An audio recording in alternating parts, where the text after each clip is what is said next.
Dominus vobiscum. Et nunc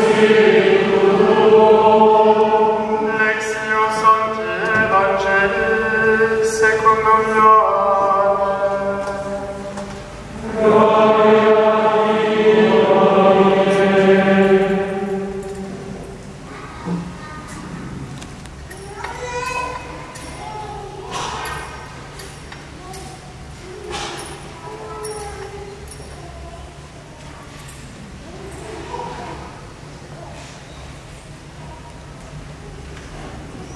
À l'heure où Jésus passait de ce monde à son Père, il disait à ses disciples: Ne soyez donc pas bouleversés, vous croyez en Dieu, croyez aussi en moi. Dans la maison de mon Père, beaucoup peuvent trouver leur demeure.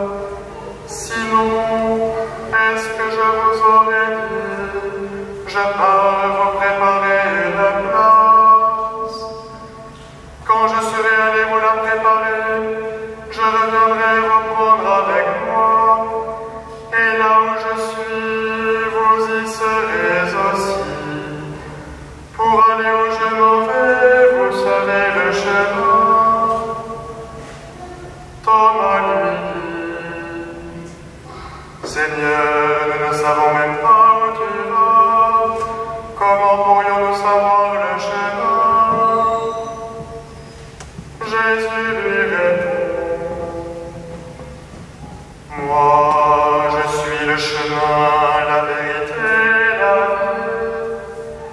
Personne ne va vers le Père sans passer par moi.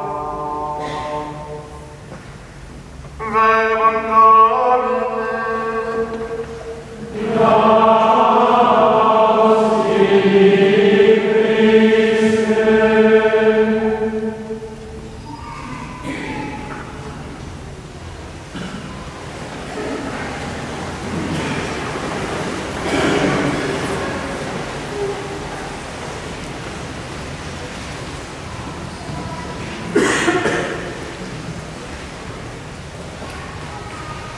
Frères et sœurs, en donnant, il y a quelques mois, le sacrement de l'onction des malades à notre cher Louis-Marie, nous avons chanté ensemble le Super Flumina, cette pièce que Louis-Marie aimait tant. Super Flumina Babylonis. Je suis sûr qu'elle exprimait pour lui ce sentiment fort de cette nostalgie de Dieu qui caractérise notre pèlerinage terrestre. Oui, frères et sœurs, nous sommes des exilés ici-bas. Notre véritable patrie, c'est le ciel. Ce désir de rencontrer Dieu en Sion, dans cette Jérusalem céleste, habitait profondément Louis-Marie. Lui qui aimait se présenter, nous l'avons vu sur son faire-part, comme un pèlerin. Oui, frères et sœurs, nous ne sommes qu'en pèlerinage sur cette terre. Notre véritable patrie, c'est le ciel. Louis-Marie le savait, il a fait de toute sa vie un pèlerinage de vie humaine pour entrer dans la gloire. Quelques jours avant sa naissance au ciel, dans l'éternité bienheureuse, Louis-Marie me disait: Je n'ai pas peur, je suis prêt. J'attends avec joie la rencontre avec mon Seigneur et Sauveur. Je remercie la Providence. Je n'ai jamais été seul. Oui, frères et sœurs, aujourd'hui, ce Super Flumina est sur nos lèvres. Nous aussi, nous sommes Super Flumina Parisienne 6. Et là, oui, nous pleurons et nous faisons mémoire. Et en même temps, c'est une puissante action de grâce qui monte vers Dieu. Dum recordaremur tui, Ludovice Maria. Oui, nous sommes comme comme ce peuple en exil qui fait mémoire des hauts faits de Dieu dans sa vie, qui fait mémoire d'une rencontre qui l'a radicalement transformé. N'est-ce pas, chers amis, n'est-ce pas que chaque rencontre avec Louis-Marie était unique? Elle avait un goût d'intemporalité et d'éternité, comme si Louis-Marie avait déjà un pied de l'autre côté, comme s'il nous entrouvait déjà les lumineuses réalités de l'au-delà. Voilà la grâce qui résidait dans notre frère Louis-Marie. Il était bien de la terre, il avait aussi son tempérament, mais il avait déjà un pied dans l'éternité et il nous introduisait, il nous montrait qu'au milieu des tempêtes de cette vie, de ce monde, nous pouvons être enracinés au ciel. In tempestate radicavi in alto. Je suis enraciné au ciel. Je me suis souvent demandé comment meurt un grégorianiste, comment meurt quelqu'un qui a mis toute sa vie sur ses lèvres la parole divine. Comment ces paroles le disposent au grand passage? Nous avons entendu cette magnifique pièce Justorum animée que Louis-Marie chantait tant de fois qu'il aimait tant. Les âmes des justes sont dans la main de Dieu et le tourment de la méchanceté ne les touchera pas. Aux yeux des insensés, ils ont paru mourir, mais eux, ils sont dans la paix. On m'a rapporté un jour la manière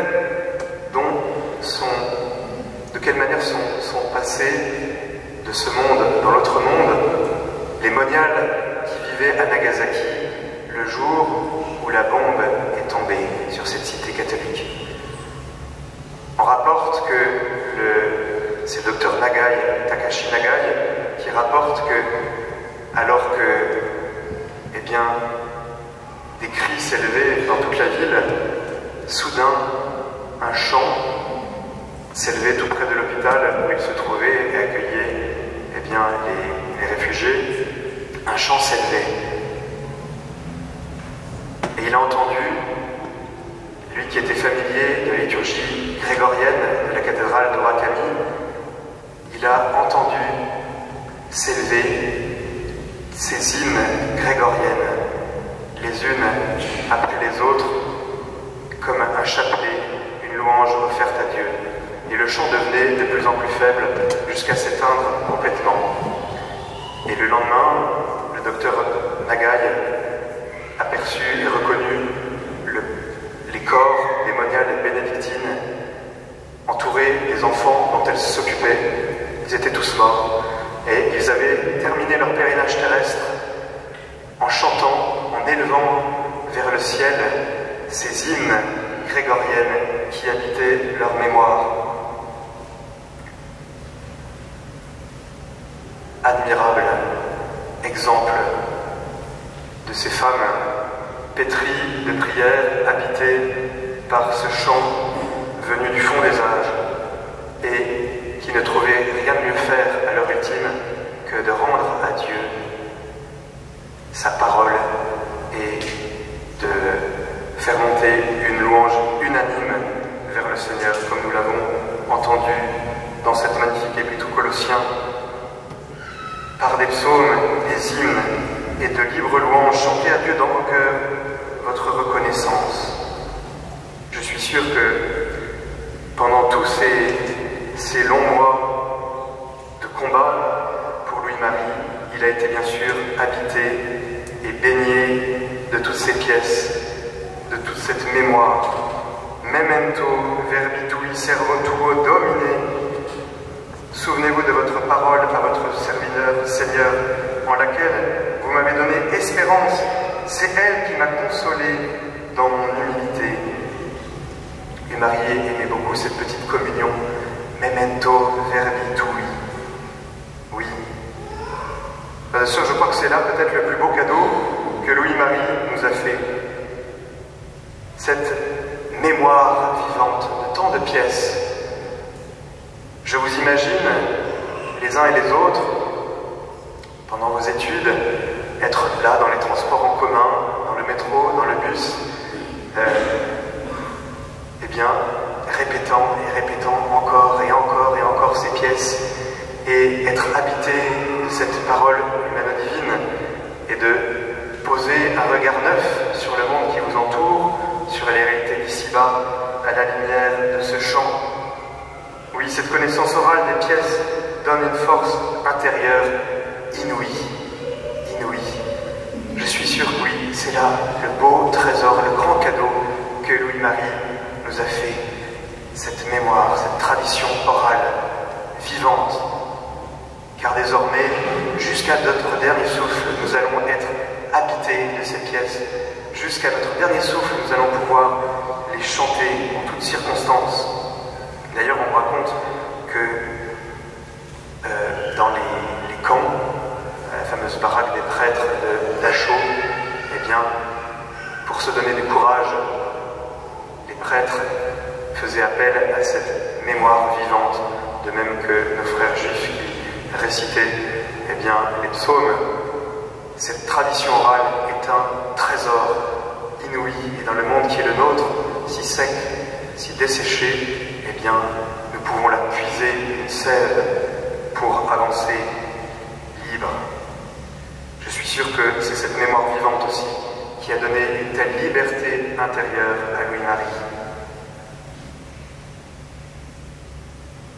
Jusqu'au bout, Louis-Marie nous a donné ce témoignage de la fidélité à la prière au cœur. Quelle émotion, cher Louis-Marie, de vous voir usant de vos dernières forces pour changer l'orientation de votre fauteuil pour tel ou tel moment de la liturgie. Vous vouliez être ad orientem, c'est-à-dire tendu vers cet Orient, tendu a te levavi animam meam Deus meus. Oui, vers vous, j'ai élevé mon âme, mon Dieu, en vous, je me confie. Et en cela, Louis-Marie, vous nous avez donné un témoignage admirable. Regardez, cher Louis-Marie, vos fils et vos filles qui vous entourent, bien sûr, en premier lieu, votre cher Martin, que vous aimiez tant, votre chère épouse, et au-delà, tous ces fils et filles que vous avez engendrés à la vie. Vous étiez un être de relation, vous avez forgé une famille. Et tout à l'heure, nous retrouvant dans ce cloître Saint-Séverin, nous aimerons chanter ensemble Ecce quam bonum et quam iucundum habitare fratres in unum. Oui, qu'il est doux, qu'il est bon de vivre en frères unis. Chère Louis-Marie, vous nous avez permis de sentir, de goûter ce qu'est l'Église. Vous avez réuni cette famille de nations. Vous avez offert ce magnifique visage d'Église. Une foule de tout peuple, de toute race, de toute langue, de toute nation, unis dans la même charité, dans la même louange. Oui, qu'il est bon, qu'il est agréable d'habiter en frères d'un seul cœur.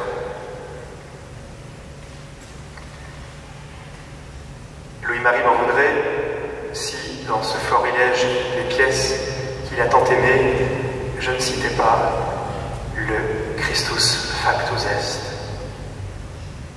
Car, oui, notre divin Maître et Seigneur s'est fait obéissant pour nous jusqu'à la mort et la mort de la croix. Tous nous avons entendu Louis-Marie commenter longuement cette pièce, insistant sur ce pro nobis. Désormais, ce pro nobis, c'est pour vous, Louis-Marie, qu'il s'accomplit. Oui, c'est pour vous que le Christ a souffert, c'est pour vous qu'il a donné sa vie jusqu'à la mort et la mort de la croix, afin que tous nous soyons exaltés, que tous nous soyons introduits dans les réalités d'en haut. Frères et sœurs, vous savez bien ce qu'est la vie des ressuscités, quels sont les dons, les caractéristiques de la vie des ressuscités. Voilà notre espérance, elle est magnifique, nul ne pourra nous la ravir pour notre cher Louis-Marie. Notre espérance, c'est que, revêtu de ce corps de gloire, il ne souffre plus. Le don d'impassibilité, plus de souffrance ni physique ni morale, le seul repos de la joie.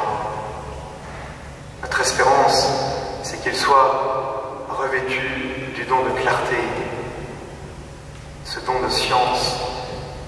Il contemplera des réalités, des beautés qui dépassent toutes celles qu'il a contemplées et connues ici-bas. Surtout, ce sera la rencontre avec celui qu'il a cherché et chanté tout au long de sa vie. Il aura la réponse à toutes les questions qui l'auront taraudé au cours de son existence humaine. Et il sera revêtu du don d'agilité, c'est-à-dire qu'il transcendra le temps et l'espace, plus de temps, plus d'espace.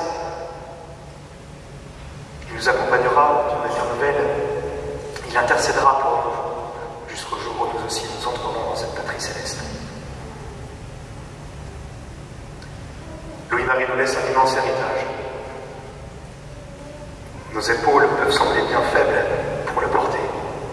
Pourtant, nous aurons à nous poser pour recueillir tout ce qu'il nous a transmis, afin de ne pas le galvauder, cet héritage, mais le faire fleurir d'une manière nouvelle.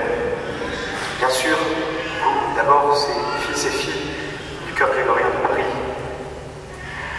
qui perd un éminent membre.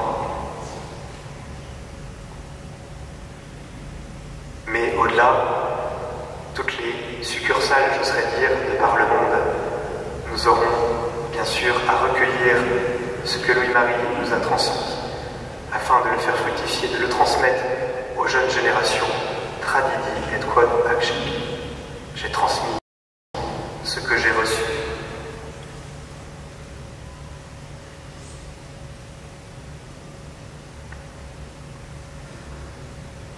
Les paroles qui habitaient Louis-Marie dans ses dernières œuvres étaient celles qui ont résonné dans l'Évangile. Moi, je suis le chemin, la vérité et la vie.